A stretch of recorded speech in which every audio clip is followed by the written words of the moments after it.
Assalamualaikum warahmatullahi wabarakatuh. Bertemu lagi dengan aku Mini Umri dan tentu masih di channel Mister Mili.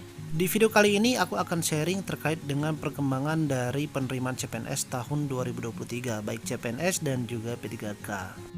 Nah, informasi ini terkait dengan surat resmi yang dikeluarkan dari Permenpan RB perihal pendataan tenaga honorer non-ASN di lingkup instansi pemerintah. Nah, instansi ini baik instansi pusat maupun instansi daerah. Surat ini juga dikeluarkan pada tanggal atau pertanggal 22 Juli tahun 2022.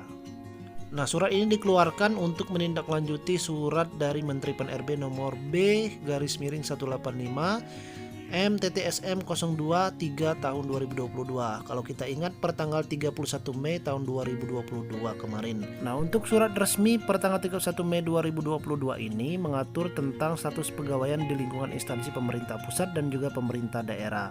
Nah, dalam peraturan itu dijelaskan bahwa per tanggal 28 November 2023 untuk instansi pusat dan daerah mewajibkan status kepegawaian di lingkungan instansi pemerintah terdiri dari dua jenis kepegawaian, yaitu PNS dan juga P3K.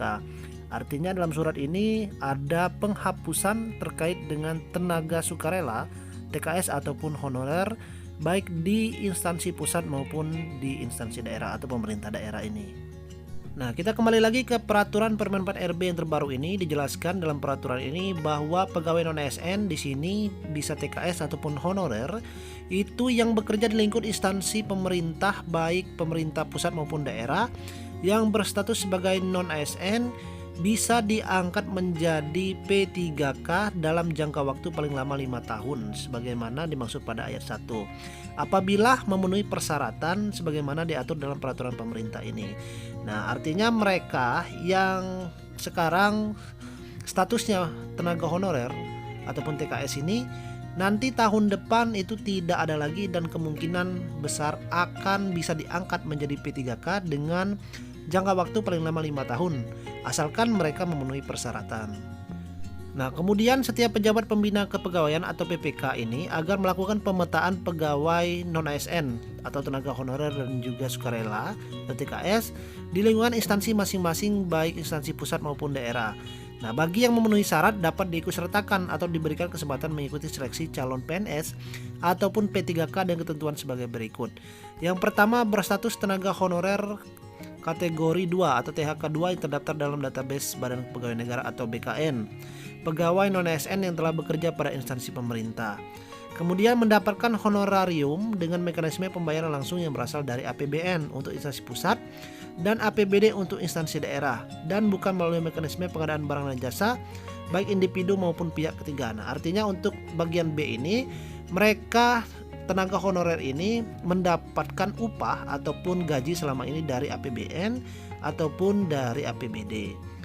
Kemudian bagian C diangkat paling rendah oleh pimpinan unit kerja. Telah bekerja paling singkat 1 tahun pada tanggal 31 Desember 2021. Nah, ini berarti minimal mereka sudah bekerja selama 1 tahun.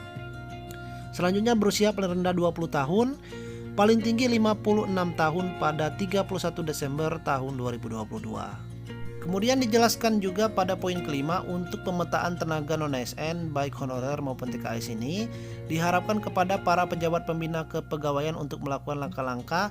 Yang pertama, melakukan inventarisasi data pegawai non-ASN sesuai dengan ketentuan pada angka 3 dan menyampaikan data dimaksud ke Badan Kepegawaian Negara paling lambat per tanggal 30 September tahun 2022 sebagaimana lampiran 1 dan lampiran 2. Nah, berarti untuk seluruh instansi pemerintah baik pusat maupun daerah mereka wajib mendata ataupun menginventarisasi seluruh pegawai non-ASN baik itu tenaga honorer ataupun TKS yang ada di instansi daerah ataupun pusat dan melampirkan atau menyampaikan data tersebut ke Badan Pegawai Negara atau BKN paling lambat tanggal 30 September 2022.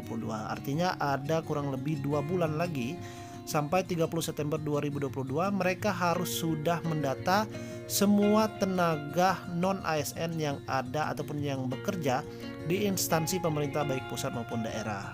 Nah, dari surat edaran ini bahwa kita lihat untuk CPNS dan juga P3K ini kemungkinan besar tahun 2022 ini secara logika itu tidak akan dibuka.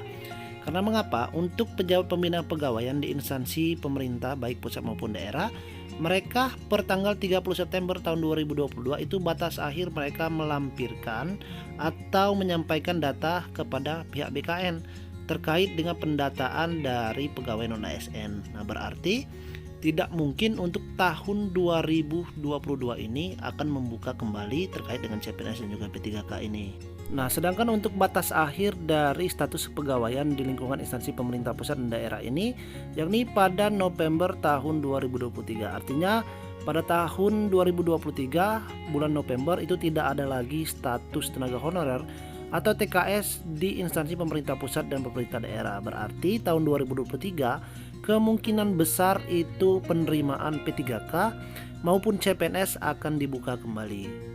Nah, dengan adanya dua surat yang dikeluarkan oleh Permenpan RB ini, mungkin dari kita ada yang bertanya-tanya. Nah, pertanyaan pertama, dengan info pengurangan CPNS, apakah mungkin tahun depan atau tahun 2023 ini ada penerimaan? Nah, kalau kita ketahui dalam Rakornas Pegawai BKN Kamis tanggal 21 Juli 2022 kemarin, dijelaskan oleh PLT Kepala Badan Pegawai Negara atau BKN Bapak Bima Haryowibisana bahwa struktur aparatur sipil negara atau ASN ini untuk tahun berikutnya akan didominasi oleh pegawai pemerintah dengan perjanjian kerja. Jadi untuk PNS ini akan sangat sedikit sekali.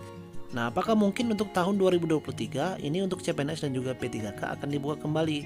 Nah, kalau menurut saya untuk CPNS dan juga P3K tahun 2023 akan sangat mungkin dibuka kembali, karena mengingat untuk tahun 2023 itu per November tidak ada lagi status pegawai honorer atau TKS atau non-ASN. Semuanya wajib sudah P3K ataupun CPNS atau PNS statusnya. Artinya sangat-sangat mungkin untuk tahun 2023 akan dibuka kembali untuk CPNS ataupun P3K nantinya. Dan juga ini merupakan solusi yang tepat untuk pemerintah jika nantinya akan menghapus status tenaga honorer ataupun TKS atau non-ASN baik di instansi pemerintah daerah maupun instansi pusat dengan adanya pembukaan baik CPNS maupun P3K tahun 2023. Oke, mungkin itu saja informasi terbaru yang dapat aku sampaikan terkait dengan perkembangan dari penerimaan P3K maupun CPNS tahun 2023. Nah, jika kalian ingin membaca secara lengkap surat edaran ini atau surat resmi ini, bisa kalian download di link yang aku letakkan di deskripsi video ini. Jadi silakan kalian download, silakan kalian baca, kemudian kalian pahami setiap kata perkatanya. Nah, jika kalian rasa video ini dapat bermanfaat untuk kalian, silakan bantu share video ini kepada teman-teman yang lainnya. Jangan lupa subscribe dan nantikan informasi-informasi terbaru terkait dengan perkembangan CPNS untuk tahun-tahun berikutnya, baik CPNS, P3K maupun sekolah kedinasan. Bisa kalian lihat di YouTube aku Mr. Mili, atau langsung kalian bisa lihat juga di IG aku Mili Umri. Sekali lagi terima kasih untuk kalian sudah menonton, dan aku akhiri wassalamualaikum warahmatullahi wabarakatuh.